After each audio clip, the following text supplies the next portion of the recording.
你好，欢迎每天听睡前故事。今晚我们要聊聊一个在历史的聚光灯下显得有些暗淡的皇帝——汉明帝刘庄。他不像秦皇汉武那样开疆拓土，也不像唐宗宋祖那样文采风流。但如果你仔细凝视那段被称为明章之治的盛世，你会发现，这个看似平淡的君主，恰恰是那个把东汉从摇摇欲坠的悬崖边拉回来的人。他在战乱平息后出生，却在秩序中执政。他守着父亲的江山，却没有翻旧账的冲动。他引入了佛教，让白马寺的钟声在洛阳城回荡了2000年。他重新打开了通往西域的大门，让汉朝的旗帜再次飘扬在天山脚下。而在这一切的背后，有一个女人始终安静地站在他身边，那就是马皇后。这是一段关于稳定、克制与深情的故事。接下来，请找到一个舒服的姿势，让我们一起进入今晚的故事旅程。乱世之后的种子。公元23年，中原大地还笼罩在战火之中。这一年的夏天，在河北昆阳，一场决定天下命运的大战正在进行。王莽的新朝军队号称42万，旌旗蔽日，战鼓震天，把昆阳城围得水泄不通。而守城的刘秀手里只有区区几千兵马，随时可能在下一刻被消灭。但就在所有人都以为昆阳必陷的时候，奇迹发生了。刘秀率领敢死队突围，趁夜色袭击王莽军营，引发大乱。新莽军队顷刻间溃不成军，42万大军就这样烟消云散。这场以少胜多的战役彻底改变了历史的走向。王莽新朝从此一蹶不振，而刘秀的名字开始在天下传扬。但此时的刘秀还只是一个在乱世中打拼的起义军将领，前路依然充满凶险。此后的几年里，战争仍在各地零星持续，但天下的大势已经逐渐明朗。公元25年，刘秀在河北踏县登基称帝，国号仍为汉，史称东汉。但这只是万里长征的第一步。此时的天下依然四分五裂，赤眉军占据关中，割据势力遍布各地，到处都是战火和混乱。刘秀必须一步一步地收拾这个破碎的河山。为了稳固河北这个根据地，刘秀做出了一个艰难的决定，娶真定王刘阳的外甥女郭圣通为妻。这是一桩彻头彻尾的政治联姻。刘阳在河北势力庞大，掌控着数万兵马，娶了他的外甥女，就等于绑定了这支重要的政治力量。对于正在打江山的刘秀来说，这是必须做出的选择。而那个曾经的心上人阴丽华，只能暂时留在南阳老家，等待着不知何时才能到来的团聚。公元25年，郭圣通为刘秀生下了第一个儿子，取名刘江。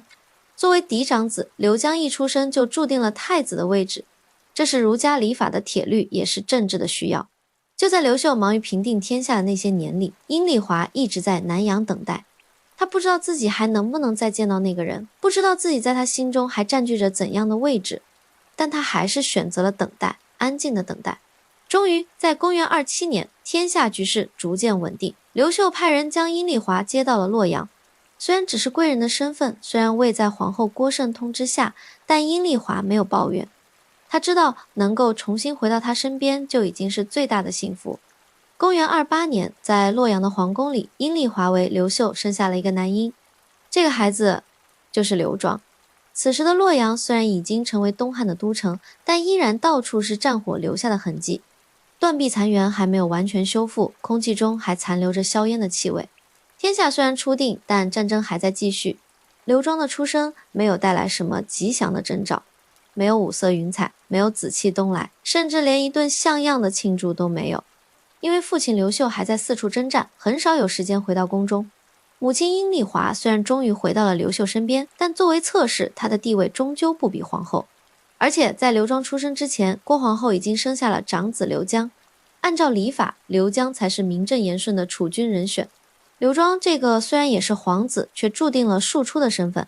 在那个讲究嫡庶之分的年代，这意味着什么？不言而喻。但对于阴丽华来说，这个孩子的到来依然是黑暗中的光。他抱着襁褓中的刘庄，看着窗外那座还在重建的城市，听着远处偶尔传来的喧嚣，他在心里默默祈祷，希望这个孩子能够健康长大，希望天下能够早日太平，希望他不要经历太多的苦难。这是刘庄与这个世界的第一次接触，一个刚刚从乱世中走出来，秩序尚未完全建立的新王朝。也正是这种出身，在他幼小的心灵里埋下了一颗种子。一颗关于秩序、稳定和珍惜的种子。宫墙内的阴影。刘庄的童年是在微妙而复杂的宫廷关系中度过的。从他记事起，他就能感觉到自己与兄长刘江的处境是不同的。刘江住在东宫，有专门的师傅教导，有成群的宫人侍奉。每次父亲回宫，都会第一时间去看望这个嫡长子。而刘庄虽然也是皇子，却总是和母亲待在一起，住在相对清冷的宫殿里。他不懂这是为什么，只是本能地感到自己的位置有些尴尬。更让他困惑的是，母亲阴丽华虽然温柔，却总是带着一种淡淡的忧伤。有时候他会看到母亲一个人坐在窗前，望着外面的天空发呆，那眼神里有思念，有无奈，还有一种说不清道不明的悲伤。刘庄还太小，不明白这一切意味着什么。他只知道母亲很少笑，而每次笑的时候，眼睛里却总带着泪光。随着年龄的增长，刘庄渐渐明白了一些事情。他知道了，父亲早年为了稳固河北的局势，娶了郭圣通为妻，立为皇后。他知道了，兄长刘江是嫡长子，而自己是庶子。他也知道了，在儒家礼法的框架下，嫡庶之分意味着什么，那是一道无法逾越的鸿沟。有一次，年幼的刘庄问母亲，为什么我不能住在东宫？阴丽华愣了一下，然后温柔地摸了摸他的头。因为你兄长是太子，东宫是他的地方。那我以后能住东宫吗？阴丽华沉默了很久，眼中闪过一丝复杂的情绪。庄儿，有些事情不是我们能够决定的，你只要记住，无论在哪里，都要做个好孩子，不给别人添麻烦，好吗？刘庄似懂非懂地点了点头，但从那一刻起，他开始学会了察言观色，学会了隐藏自己的情绪。他知道自己的出身注定了他必须更加小心，更加谨慎，因为他没有嫡长子的天然优势，他唯一能做的就是努力做到最好，努力不给母亲添麻烦。宫中的生活对于一个敏感的孩子来说是残酷的。刘庄能够感受到那些宫人对他和对兄长刘江的态度是不同的。对刘江宫人们是恭敬而热情的，对他则是礼貌却疏离的。这种微妙的差别，一个孩子或许说不清楚，但能够感受到。而这种感受让刘庄过早的成熟了。他开始变得安静，不再像其他孩子那样天真烂漫。他总是静静地待在母亲身边读书习字，很少出去玩耍。阴丽华看在眼里，心疼在心里。他知道这个孩子承受了太多不该在这个年纪承受的东西，但他也无能为力。他唯一能做的就是给他更多的爱，让他知道至少母亲永远会在他身边。有一次洛阳下了一场大雨，雨水打在屋瓦上，发出滴答滴答的声音。刘庄坐在窗前，看着雨水从屋檐滴落，突然问母亲：娘，您为什么总是不开心？阴丽华一愣，眼泪差点掉下来。他没想到这个孩子竟然这么敏感，能够察觉到他内心的情绪。他深吸一口气，努力让自己的声音平静。娘没有不开心，娘有你就很开心了。刘庄转过头，认真地看着母亲。娘，我以后一定会让您开心的，我会做得很好很好，让所有人都知道您的儿子是最好的。那一刻，阴丽华再也忍不住，眼泪夺眶而出。她把刘庄紧紧抱在怀里，无声的哭泣。这个孩子，这个才几岁的孩子，已经懂得了他所有的委屈和悲伤，而他能做的就是用自己稚嫩的方式，试图去安慰他，去保护他。这一幕深深地刻在了刘庄的记忆里。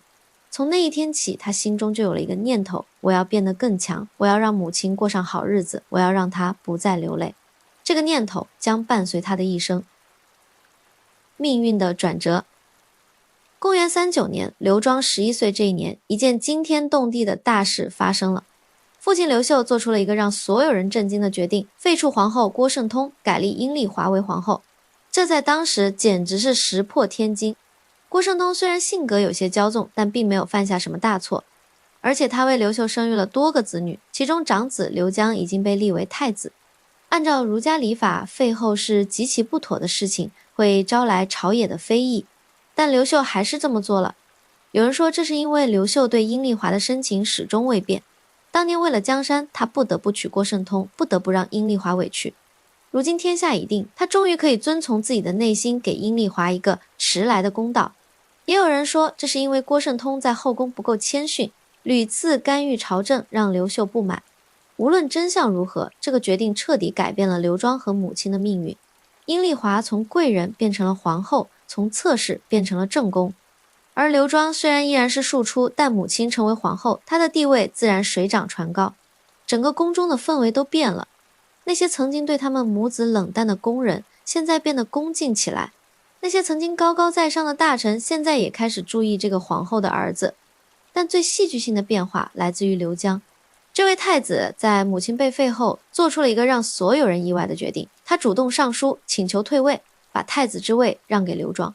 刘江在奏章中写道：臣本庶人，蒙陛下大恩，得立为储君。今中宫更定，臣不敢久居此位，恐招非议，有损朝廷。臣请求退位，请立皇后之子刘庄为太子，以正名分。这封奏章送到刘秀案前，这位开国皇帝沉默了很久。他明白儿子的苦衷，母亲被废，如果他继续当太子，不仅会让母亲的处境更加尴尬，也会让他自己陷入巨大的政治风险。朝中必然会有人借此做文章，说他母亲虽废，他却依然是太子，这不符合礼法。与其如此，不如主动退让，既保全了自己，也保全了母亲，还能博得一个孝顺懂事的名声。刘秀最终同意了刘江的请求。公元43年，15岁的刘庄被立为太子。当旨意传来的那一刻，刘庄正在读书。工人跑来告诉他这个消息，他手中的书掉在了地上。他愣了很久，不知道该作何反应。从一个不起眼的庶子到大汉帝国的储君，这个转变来得太快太突然。他应该高兴，但他却高兴不起来，因为他知道这个位置是建立在兄长的退让和母亲多年的委屈之上的。那天晚上，刘庄去见母亲，阴丽华看到儿子，温柔地笑了。庄儿，从今天起，你就是太子了。刘庄跪了下来，声音有些颤抖。娘，我觉得对不起兄长。阴丽华扶起儿子，认真地说：庄儿，这不是你的错，也不是任何人的错，这是你父皇的决定，也是你兄长的选择。你唯一能做的就是做好这个太子，不辜负所有人的期望。刘庄点了点头，眼中闪过坚定的光芒。娘，您放心，我一定会做好的。从那一刻起，刘庄心中就有了一个信念，他必须证明自己配得上这个位置，他必须用自己的努力来回报母亲的付出，回报兄长的退让，回报父亲的信任，而这将成为他未来10几年努力的方向。东宫岁月，从15岁被立为太子到29岁继位，刘庄在东宫度过了整整14年。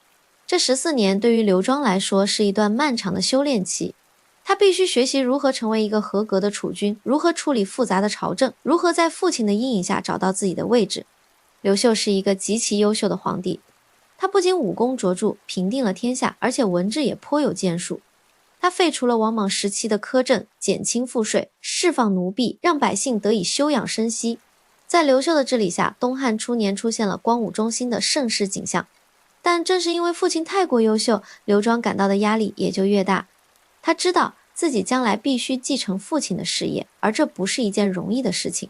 更何况他的太子之位来得并不那么名正言顺。虽然父亲下了旨，虽然朝臣们都承认了，但他心里清楚，一定有人在背后议论，说他是靠母亲的裙带关系才当上太子的。要让这些声音消失，只有一个办法，用实力证明自己。在东宫的日子里，刘庄表现出了惊人的勤奋和自律。他每天清晨4更就起床，开始一天的学习。他跟随当时最优秀的儒学大师学习经典，研读史书，练习书法。午后他会处理一些父亲交给他的政务，学习如何断案，如何权衡利弊。晚上他会复习白天学过的内容，直到深夜才睡。这种高强度的学习持续了整整14年。刘秀看在眼里，心中既欣慰又心疼。有一次，刘秀深夜去东宫看望儿子，发现刘庄的房间里还亮着灯。他推门进去，看到刘庄正伏案写字，桌上堆满了竹简。这么晚了还不睡？刘秀问。刘庄抬起头，看到父亲，连忙起身行礼：父皇，儿臣在温习春秋。刘幼秀走过去，看了看桌上的竹简，上面密密麻麻地写满了批注。你这样太拼了。刘秀叹了口气，身体要紧。刘庄摇摇头，儿臣不敢懈怠，父皇为天下操劳一生，儿臣不能让父皇失望。刘秀看着儿子认真的表情，突然想起了多年前那个说我想让母亲不再哭的孩子。他明白了，这个儿子之所以如此努力，不仅是为了不辜负自己的期望，更是为了证明母亲的选择是对的，证明自己配得上太子这个位置。庄儿，刘秀拍了拍儿子的肩膀，你已经做得很好了，记住，当皇帝不仅要勤政，更要懂得张弛有度。如果把自己逼得太紧，反而会适得其反。刘庄点点头，但他心里知道自己不能松懈，因为他太了解这个位置的来之不易了。在东宫的这些年里，刘庄还做了一件影响他一生的事情，他娶了马氏为妻。马氏就是后来的马皇后，她出生于扶风马氏，是伏波将军马援的女儿。马援是刘秀的得力大将，在平定岭南叛乱时立下了赫赫战功，是东汉初年最著名的军事家之一。按理说，以马援的功勋和地位，他的女儿嫁给太子，应该是一桩门当户对的政治联姻。但实际上，这桩婚事的促成却充满了波折，因为就在马氏即将嫁入东宫的前一年，马援在征讨武陵蛮的途中病逝。更糟糕的是，马援死后不久，朝中就有人弹劾他，说他在征战期间贪污军饷，购买大量珍珠、犀牛角等奢侈品。这些指控虽然后来被证明是诬陷，但在当时却让马家陷入了巨大的危机。刘秀震怒，下令追缴马援的封爵，甚至不允许马家为马援举行正式的葬礼。在这种情况下，马家的女儿还能不能嫁入东宫，成了一个巨大的问号。朝中很多人都劝刘庄说，马家现在是罪臣之家，太子不应该娶罪臣之女，否则会影响太子的声誉。但刘庄的态度很坚决，他说马伏波将军为国捐躯，战死疆场，这是忠臣的表现。至于那些贪污的指控，我相信将军的清白，就算朝中有人不相信，我信。这番话传到刘秀耳中，让这位开国皇帝陷入了沉思。他开始重新审视马援案，派人彻查那些指控的来源。结果发现，那些弹劾马援的人大多是因为私人恩怨，或者是因为在战场上与马援有过冲突。所谓的贪污证据也都是子虚乌有。刘秀意识到自己错怪了这位忠臣，他下旨为马援平反，恢复了马援的封爵，并亲自为马援写了一篇祭文。而马氏也如期嫁入了东宫。这桩婚事在当时看来只是太子的一桩普通婚配，但对于刘庄来说却具有非同寻常的意义。因为通过这件事，他向所有人展示了自己的价值观，他不会因为政治压力而改变自己的判断，他相信公道，相信忠臣不应该被冤枉。这种价值观将贯穿他未来的整个统治生涯。马氏嫁入东宫后，很快就展现出了她的与众不同。她不是那种娇滴滴的千金小姐，也不是那种喜欢争宠的女人。她安静、克制、聪慧，而且对刘庄有着深刻的理解。在东宫的日子里，刘庄每天都忙于学习和政务，经常忙到深夜。马氏从不抱怨，也不会像其他女人那样撒娇，要求丈夫多陪陪自己。她只是默默地做好自己的事情，管理好东宫的内务，让刘庄没有后顾之忧。有时候，刘庄处理政务到深夜，马氏就在一旁安静地陪着，帮她磨墨、整理竹简。两个人不说话，但彼此的存在就是最大的安慰。刘庄很感激马氏的理解和支持。在这个充满权谋和算计的皇宫里，马氏是他唯一可以完全信任的人。他不会因为权力而改变，不会因为利益而背叛，他只是单纯的希望他好。这种纯粹的感情在皇宫里是极其稀有的。有一次，刘庄因为处理一件棘手的案子而心情烦躁，那是一个涉及多位大臣的贪腐案，案情复杂，牵涉面广，无论怎么判都会得罪人。刘庄在书房里来回踱步，眉头紧锁。马氏端着茶水走进来，轻声说：“殿下喝口茶吧。”刘庄接过茶杯，但没有喝，只是握在手里。马氏看了他一眼，说：“殿下是在为那个案子烦恼吗？”刘庄点点头，这个案子太难办了，如果重判，会得罪一大批朝臣；如果轻判，又对不起那些受害的百姓，怎么做都不对。马氏想了想，说：“妾身记得父亲生前说过一句话，为将者，当以国家为重，不可因私废公。”妾身想，治国也是一样的道理吧。殿下只要问心无愧，按照法律和良心去判就够了。至于得罪不得罪人，那是其次的事情。这番话让刘庄豁然开朗。是啊，他为什么要纠结于得罪人不得罪人呢？作为太子，作为未来的皇帝，他要做的就是秉公办事，维护公正。至于那些因此而心生不满的人，那是他们的问题，不是自己的问题。刘庄抬起头看着马氏，眼中充满了感激。多谢你，我明白了。马氏微微一笑，妾身只是说了父亲的话，殿下本来就明白这个道理，只是有时候需要有人提醒一下罢了。从那以后，刘庄在处理政务时变得更加果断和坚定，他不再过多的考虑人情世故，而是专注于做正确的事情。而马氏也成了他最重要的精神支柱。继位之初，公元57年，汉光武帝刘秀驾崩，享年62岁。这一年，刘庄29岁。刘秀的死对于刘庄来说是一个巨大的打击。虽然他早就知道这一天迟早会来，虽然他已经在东宫准备了14年，但当这一刻真正到来时，他还是感到了深深的悲痛和茫然。父亲是他一生的榜样，是他努力的方向，是他心中永远的标杆。现在这个标杆倒下了，他必须独自面对这个庞大的帝国，面对无数双审视的眼睛。按照礼制，刘秀去世后，刘庄需要守孝3年，但作为新皇帝，他又不能完全放下朝政。这种矛盾的处境让刘庄陷入了巨大的压力之中。在守孝期间，刘庄每天都要在父亲的灵前跪拜痛哭。他不吃肉，不饮酒，穿着粗麻校服，整个人瘦了一大圈。朝臣们看在眼里，都很担心。有大臣上书劝谏，说皇帝是国家的根本，不能因为守孝而损害了身体，否则对国家不利。但刘庄拒绝了这些劝谏。他说，父皇待我恩重如山，我如果连守孝都做不好，还配做他的儿子吗？这份孝心让所有人动容。但马皇后却看出了丈夫内心的挣扎。她知道刘庄不仅是在为父亲守孝，更是在通过这种方式缓解内心的焦虑和压力。父亲的去世意味着他必须真正独立了，必须承担起治理天下的重任。而这种责任是如此沉重，以至于他需要通过这种极端的自我克制来证明自己的决心。有一天晚上，马皇后看到刘庄又在灵前跪了很久，浑身颤抖。她走过去，轻轻扶起丈夫，说：“陛下，你已经尽孝了，父皇在天之灵，看到您这样，也会心疼的。”刘庄摇摇头，眼中含泪，我只是觉得自己做的还不够，父皇那么伟大，我怎么能配得上继承他的事业？马皇后握住丈夫的手，认真地说：“陛下，您不需要成为第2个光武帝，您只需要成为您自己。父皇选择了您，就是因为他相信您有能力做好。现在，您要做的不是证明自己配得上父皇，而是证明父皇的选择是对的。”这番话让刘庄的心情平静了下来。是的，他不需要成为父亲，他只需要做好自己。父亲有父亲的时代，他有他的时代。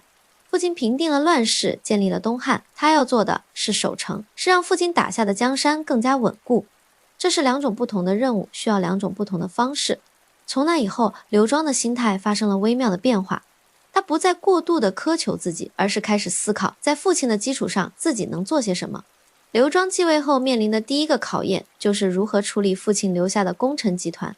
刘秀在建国过程中依靠了大量的功臣，这些人有的是从南阳起兵时就跟随刘秀的老部下，有的是在统一战争中投靠过来的地方豪强。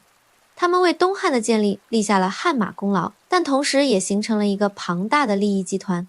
这个集团在朝中势力极大，几乎控制了朝政的方方面面。对于刘庄来说，这是一个非常棘手的问题。一方面，这些功臣是父亲的老部下，是东汉的功勋，不能随意打压。另一方面，如果任由这个集团继续膨胀，必然会威胁到皇权的稳定。历史上很多新皇帝在继位后都会选择清洗功臣，以此来树立自己的权威。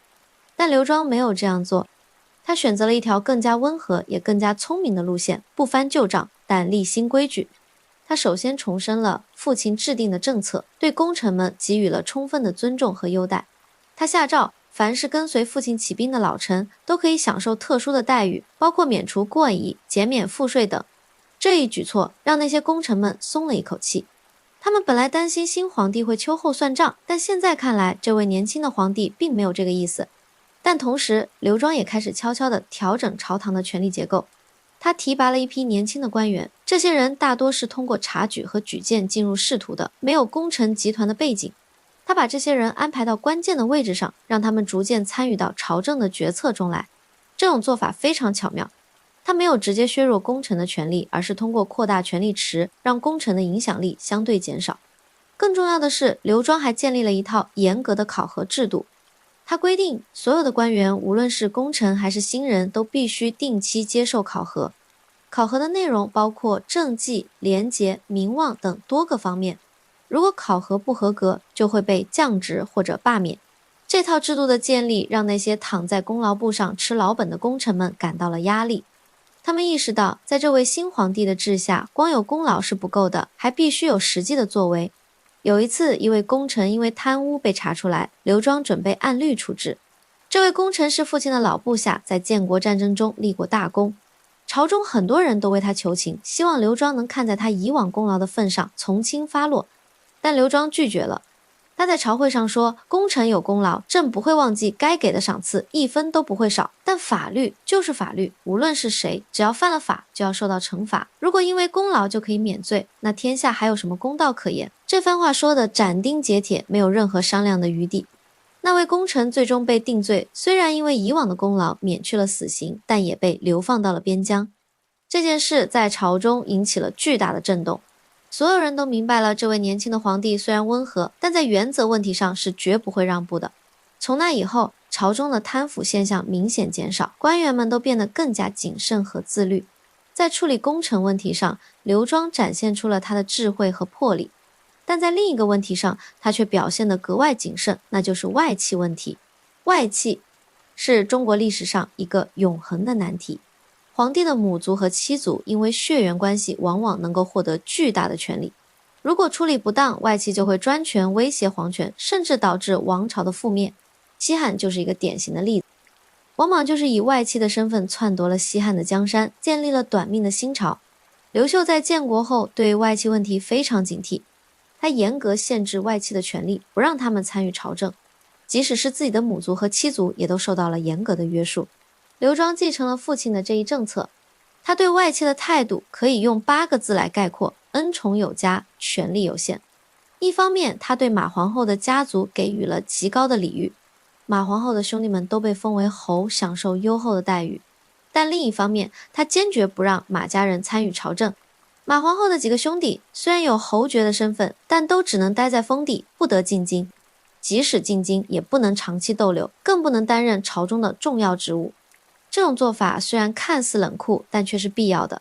刘庄深知外戚一旦掌权，后果不堪设想。马皇后对丈夫的这种做法非常理解，她不仅不为自己的家族求情，反而主动要求兄弟们远离权力中心。有一次，马皇后的一个兄弟想要进京觐见皇帝，希望能在朝中谋个职位。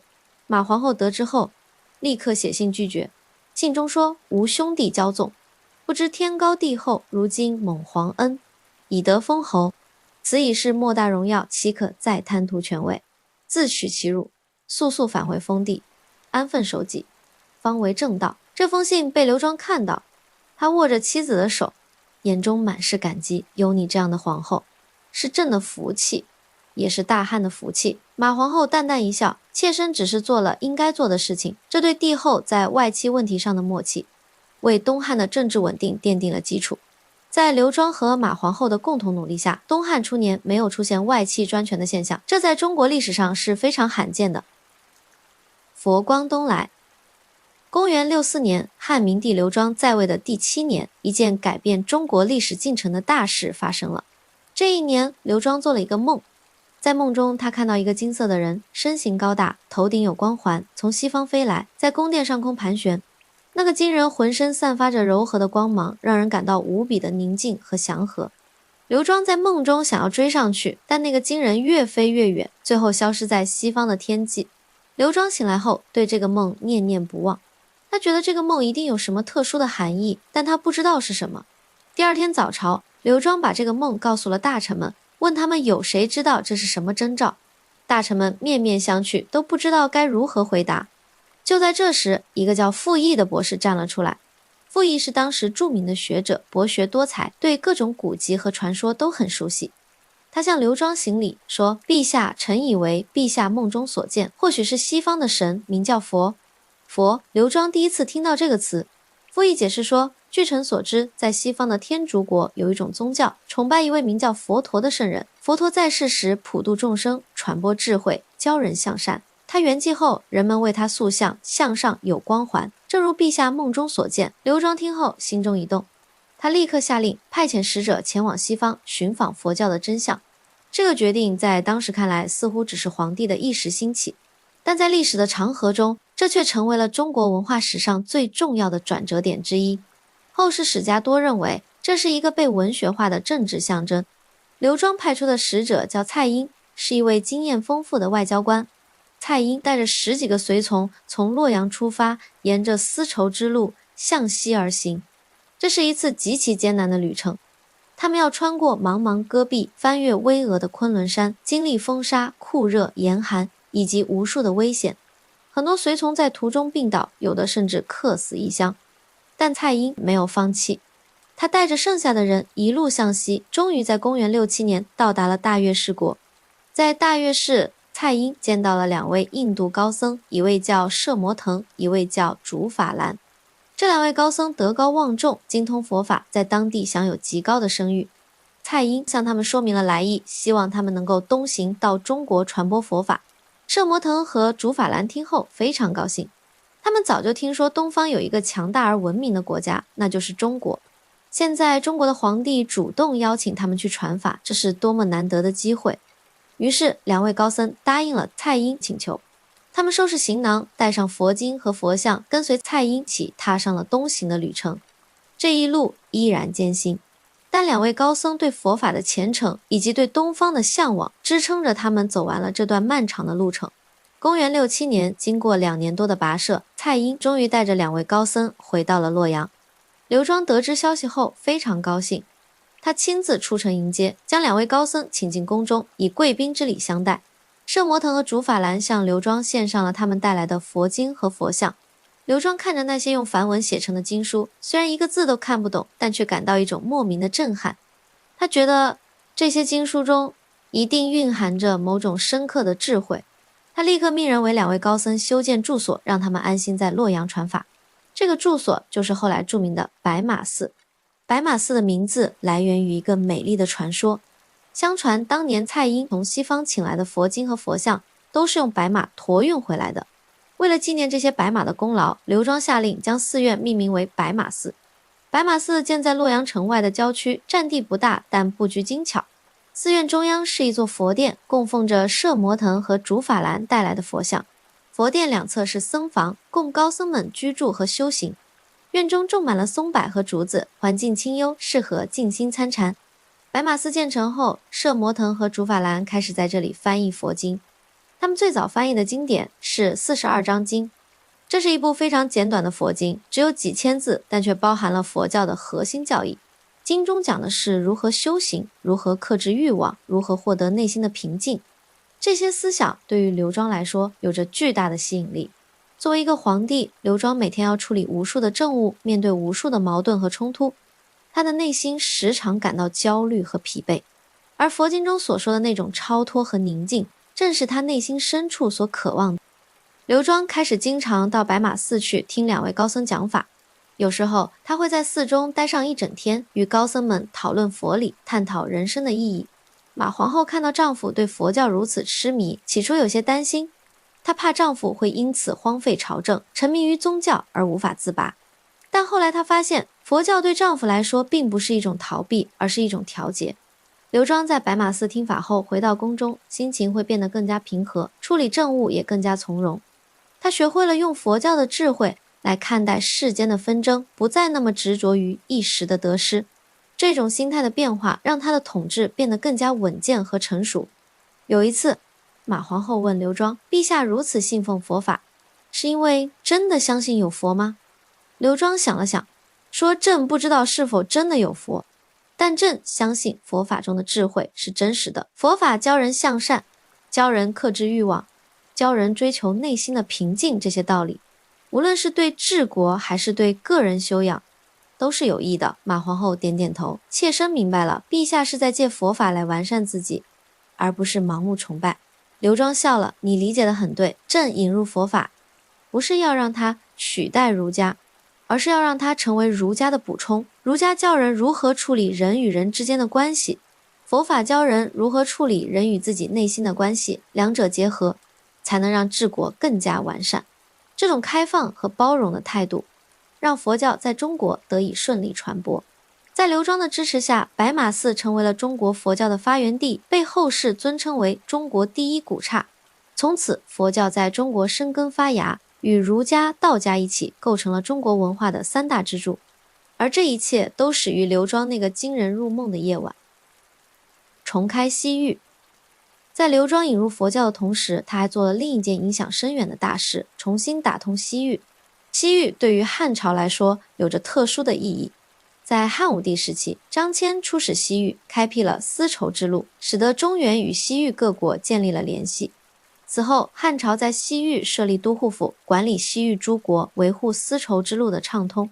但到了西汉末年，王莽篡位，天下大乱，西域都护府被废除，西域诸国纷纷脱离汉朝的控制。刘秀建立东汉后，虽然统一了中原，但无暇顾及西域。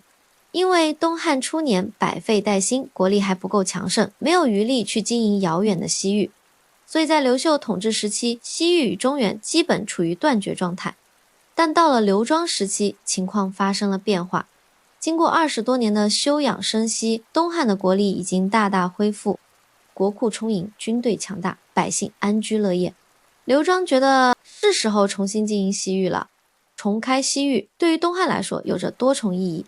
首先，西域是丝绸之路的必经之地，控制了西域就能保证丝绸之路的畅通，从而促进东西方的贸易和文化交流。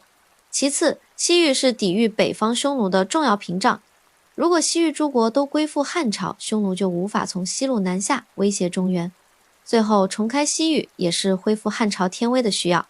汉武帝时期，西域诸国无不臣服于汉朝，如果东汉能够重新控制西域，就能向天下宣示汉朝依然是强大的，依然是值得尊重的。基于这些考虑，刘庄决定派遣使者出使西域，重建与西域诸国的联系。这个重任落在了一个叫班超的人身上。班超字仲生，是东汉初年著名的史学家班彪的儿子，同时也是《汉书》作者班固的弟弟。班超出生于书香门第，从小接受良好的教育，本应该和哥哥一样成为一名学者。但班超的性格与哥哥截然不同。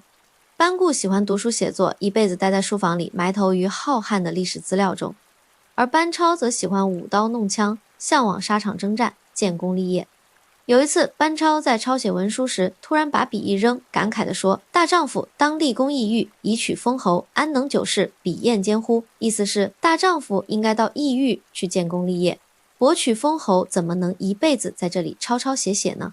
这就是成语投笔从戎的由来。公元73年，刘庄决定派遣使团出使西域，班超主动请缨，要求加入使团。当时的使团首领叫窦固，是一位经验丰富的将领。窦固看班超是个文人，起初并不看好他，但班超的决心和勇气打动了窦固，窦固最终同意让班超加入使团。使团从洛阳出发，一路向西，经过长途跋涉，终于到达了西域第一站鄯善国。鄯善国位于今天的新疆若羌一带，是进入西域的门户。鄯善国国王听说汉朝使团到来，起初非常高兴，热情接待。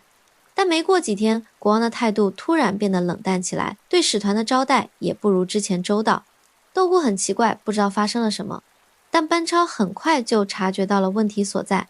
他对窦固说，国王态度的变化一定是因为匈奴的使者也到了，国王害怕得罪匈奴，所以不敢对我们太好。窦固问，你怎么知道？班超说，我观察宫中侍从的表情，他们都很紧张，眼神闪烁，这说明宫中一定有什么秘密，再加上国王态度的突变，必定是匈奴使者来了。窦固将信将疑，但还是决定先探查一下情况。班超主动请缨，带着几十个随从，趁夜色潜入鄯善王宫附近侦查情况。果然，他们发现了匈奴使团的营地，而且人数众多，有100多人。班超立刻意识到情况非常危险。如果让匈奴使者说服鄯善国王倒向匈奴，那么汉朝的使团不仅会失败，甚至可能有生命危险，必须采取行动，而且要快。班超做出了一个大胆的决定，夜袭匈奴使团。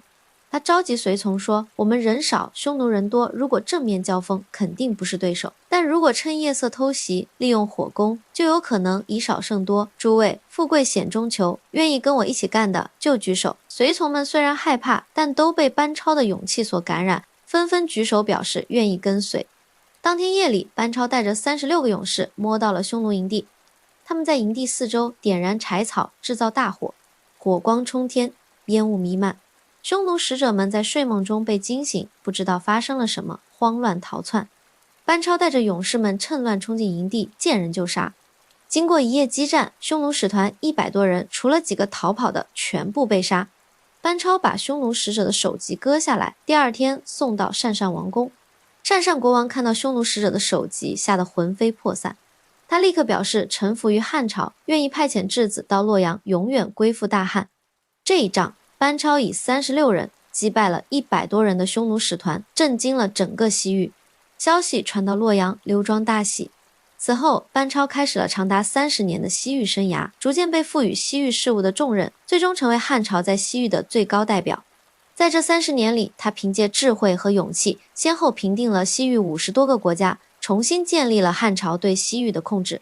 丝绸之路再次畅通，东西方的贸易和文化交流得以恢复。而这一切都始于刘庄重开西域的决策。刘庄对西域的经营不仅仅是军事上的征服，更重要的是文化上的影响。随着班超在西域的活动，汉朝的文化开始传播到西域各国，同时西域的文化也传入了中原。佛教就是通过西域传入中国的。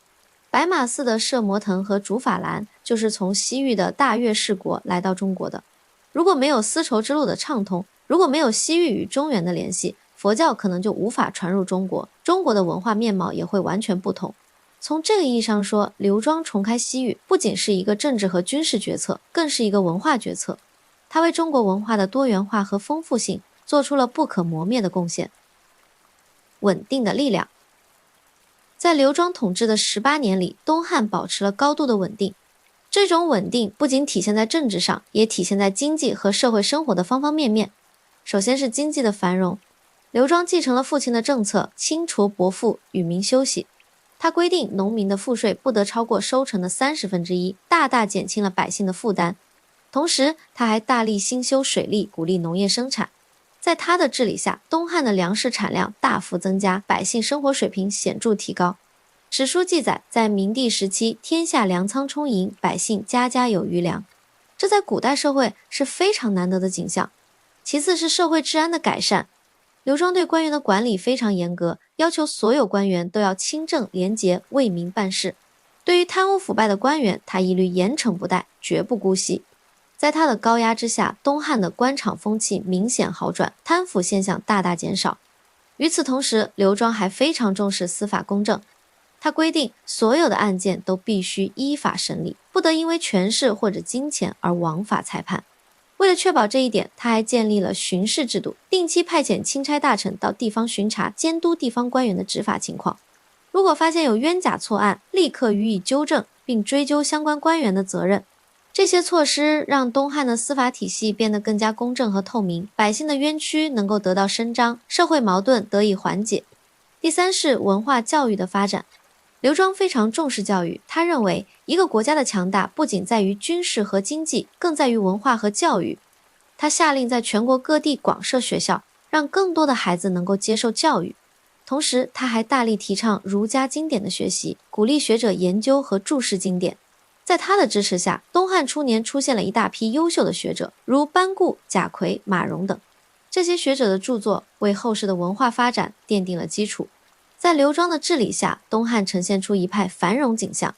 史书将这一时期称为明章之治，与西汉的文景之治相媲美。但与文景之治不同的是，明章之治不仅仅是经济的繁荣，更是政治、文化、社会的全面进步。这种全面进步离不开刘庄的治国理念。刘庄的治国理念可以用8个字来概括：严而不暴，宽而有度。所谓严而不暴，就是在执法上严格但不残酷。刘庄虽然对违法犯罪的官员和百姓严惩不贷，但他从不滥杀无辜，也不搞恐怖政治。他的严格是建立在法律基础上的，是为了维护社会秩序，而不是为了显示个人的权威。所谓宽而有度，就是在待人接物上宽容但有原则。刘庄对功臣、对百姓、对少数民族都非常宽容，他不翻旧账，不搞清洗，不强迫别人接受自己的意志。但这种宽容不是没有底线的，如果有人触碰了法律的红线，触犯了国家的利益，他就会毫不犹豫地出手惩罚。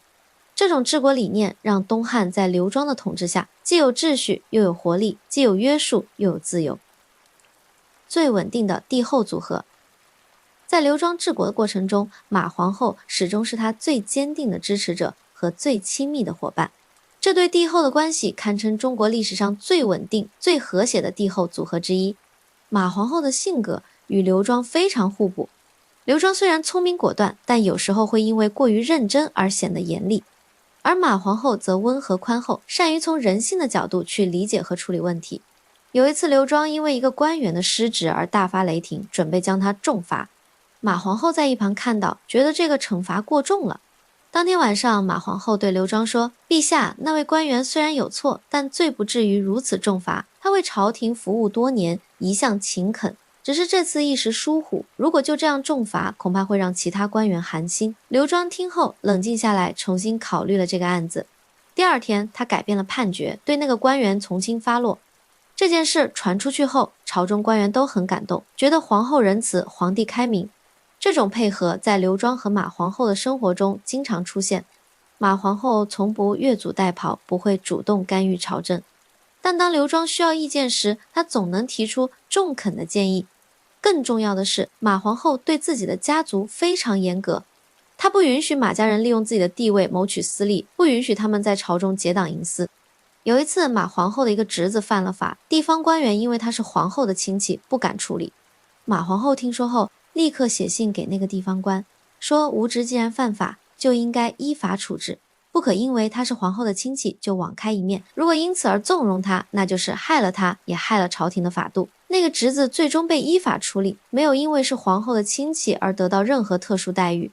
这件事让刘庄非常感动，他对马皇后说：“有你这样的皇后是朕的福气。如果天下所有的外戚都像你的家族这样自律，那朕就不用为外戚问题操心了。”马皇后淡淡一笑，妾身只是做了应该做的事情，身为皇后就应该以身作则，为天下树立榜样。这种自律和克制让马皇后在历史上赢得了极高的评价。